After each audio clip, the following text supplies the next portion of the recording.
Hey everybody, welcome back to Bookish Daddy. Today we are going to be doing a book haul video. So it has been a few months since I've done one. We are getting ready to run out and get the third book in the Bloodsworn trilogy. I am finishing up the second one and I have to have the third book when I finish it. So we're going to run there. I'm going to grab a couple books and then we'll go ahead and do all the books I've bought. It's been like, I want to say 2 months, 3 months since I've done one of these videos and I have accumulated some books. So enjoy this beautiful transition to me walking through bookstores.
All right, so we just got back. Like I said, I got The Fury of the Gods by John Gwynne, which is the third book in the Bloodsworn trilogy.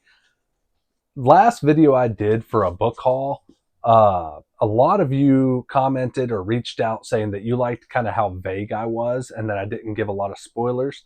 So a lot of these books I'm going to go over. I'm going to keep up with it. I'm going to be vague and act like it was on purpose and that I do know a lot about all of these books. So Fury of the Gods, like I said, it's the third book. This is about Vikings and vengeance and blood and gore. It is so hardcore and probably my new favorite series, possibly of all time. I haven't finished it, but book 2 was getting close to an end and I am dying to know what happens. So ran out and got this. While we were out, we also got Abby Jimenez's Say You'll Remember Me, which that song has been stuck in my head on an freaking loop since this book came out. I'm seeing it everywhere and it is just ridiculous. So I believe this is a part of the trilogy I read, Part of Your World and those other 3 books. This is a book my wife has been dying to get. So while we were out, we grabbed it. And unfortunately, it's not signed, but it is the exclusive edition. And it is super hefty book for a romance novel and hardback, which we rarely, if ever, get hardback romance novels. They're usually paperback. So I don't think this one fits the theme of the other 3. But yeah, that's the 2 books I got while I was out today. And the rest of these books have been accumulated in tons of ways. Some, I stole. Some were given to me. Some were, they just appeared. I don't know. They came through all different means. Some are mine. Some are my wife's. And yeah, we'll just go over them. All right. The next book is Summer in the City by Alex Astor. Aster? I don't know. It has beautiful sprayed edges. This is my wife's book. This says, tomorrow's the last day of summer, I say as he joins me at the edge. He's tense, but his hand is soft against my spine. My voice is barely a whisper as I turn to face him. It's a shame that summer always ends. Maybe this one can be endless, Parker says. Nothing in life is endless. Love is, Elle. I laugh. And what do you know of love? Now, everything. I don't know. It's a romance novel. It's a standalone. I love rom-coms or romances and romanticies. So yeah, my wife wanted this book and it had beautiful sprayed edges. So that's why we have this one. The next book is Pretty and a Romantasy. It is The Night is Defying by Chloe Piñaranda. I hope I pronounced that one right. Again, beautiful sprayed edges, which we are both suckers for. This is the second book in the series, so I'm not going to go over like what it's about. It's just a beautiful book. Next is First Time Caller by B.K. Borson, and this is what my wife's currently reading. This is an adult romance, and it's supposed to be spicy. It is a hopeless romantic meets a demoralized radio host in a cozy, sleepless in Seattle-inspired love story. I've heard this starts off super cute, so I'm probably going to be reading this shortly after my wife, unless things go south somehow. She's loving it so far, so I plan on reading this one. Next is So Let Them Burn, and it is a YA fantasy. This book cracks me up every time I see it because my daughters, every time we walk by it in Barnes and Noble, think that it is just the craziest title of a book ever. And then, so they begged me to like read the inside, what it was about.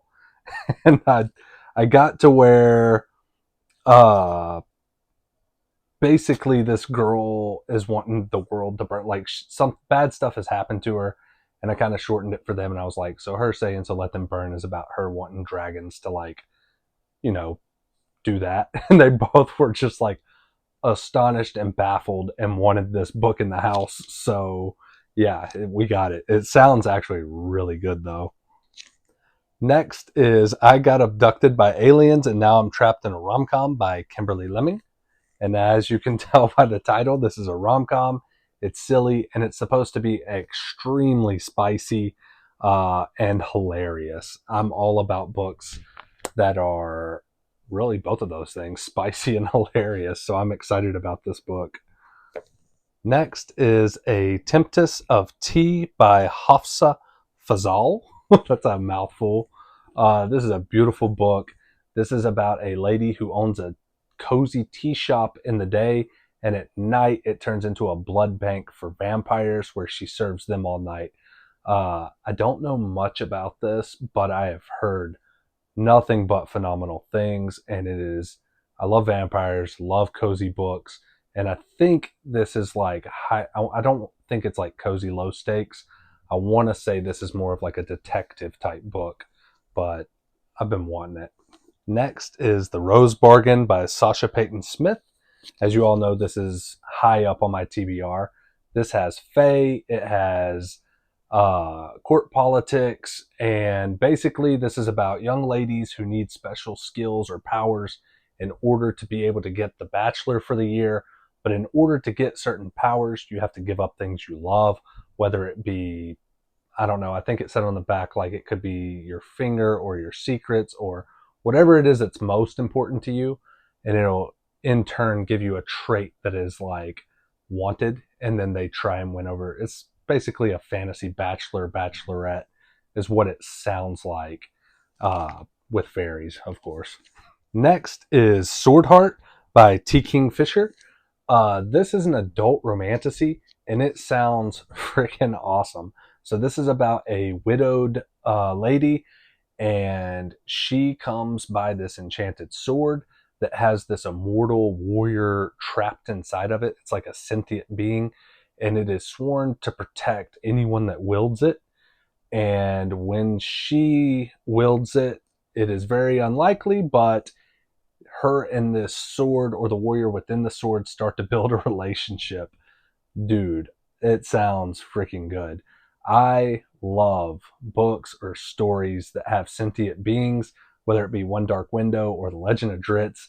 All my top favorite books have some sort of like sentient sword or being, and I am dying to read this one. Next is Immortal by Su Lin Tan, and that is this book with these beautiful sprayed edges.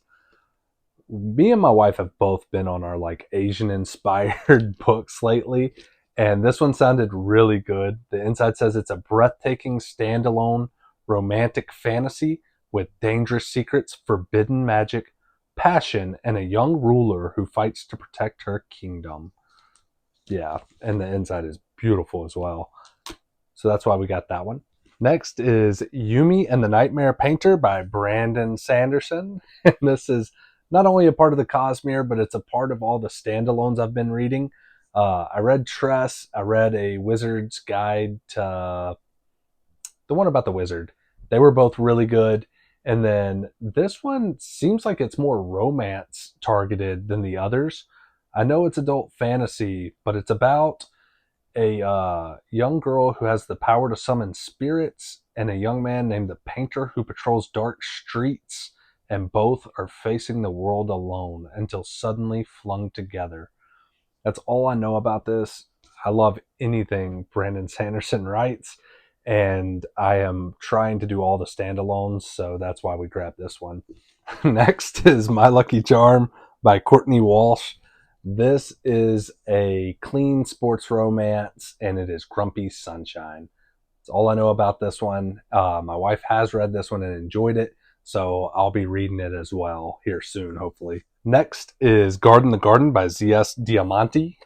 For those of you that haven't seen my review of this, this is phenomenal. It was a 5-star read. It is about an older dwarf who is on the front lines in the military and ends up getting wounded in a dragon fight, and his struggles with PTSD, transferring to civilian life, and trying to find his purpose in life now that the military has been like yanked out from under him. It is super cozy, super sweet, very emotional, and the love story in this is so adorable. Highly, highly recommend this book. The next two are The Dragon's Promise and Her Radiant Curse by Elizabeth Lim. So this is book, got them backwards, book 2 and the prequel to Six Crimson Cranes, which is an adorable YA fantasy. At first, I think I told y'all it was romantasy. It really leans way harder towards fantasy than romance. There's like a sprinkle. I've read the first 2 books. They were both 5-star reads. I have not read the prequel, but I really, really want to. Next is Emily Wilde's Map of the Otherlands by Heather Fawcett. This book, and it has beautiful deviled edges, which I know some of you hate. I freaking love deviled edges. Deviled, I think. Deckled sounds better. This is book 2 in a cozy duology, I think. I haven't read the first book, but I love all cozy books. Next is The Rebel Witch by Kristen Ciccarelli. I have not read book 1. This is book 2 to Crimson Moth? Heartless Hunter? I think they're one and the same. But yeah, this is book 2. I've heard book 1's good. It is fantasy, I believe, about a witch and a witch hunter and their story. And then last but certainly not least is Blood Over Brighthaven by M.L. Wong. And this book, everyone has been ranting and raving about. Same author of Sword of Kaigen, which I've been dying to read. And apparently this author is just putting out like bangers, because everyone that has read this or Sword of Kaigen has just been raving about it. So we got it, and it says, the first woman ever admitted to a prestigious order of mages unravels a secret conspiracy that could change the practice of magic forever in this standalone dark fantasy.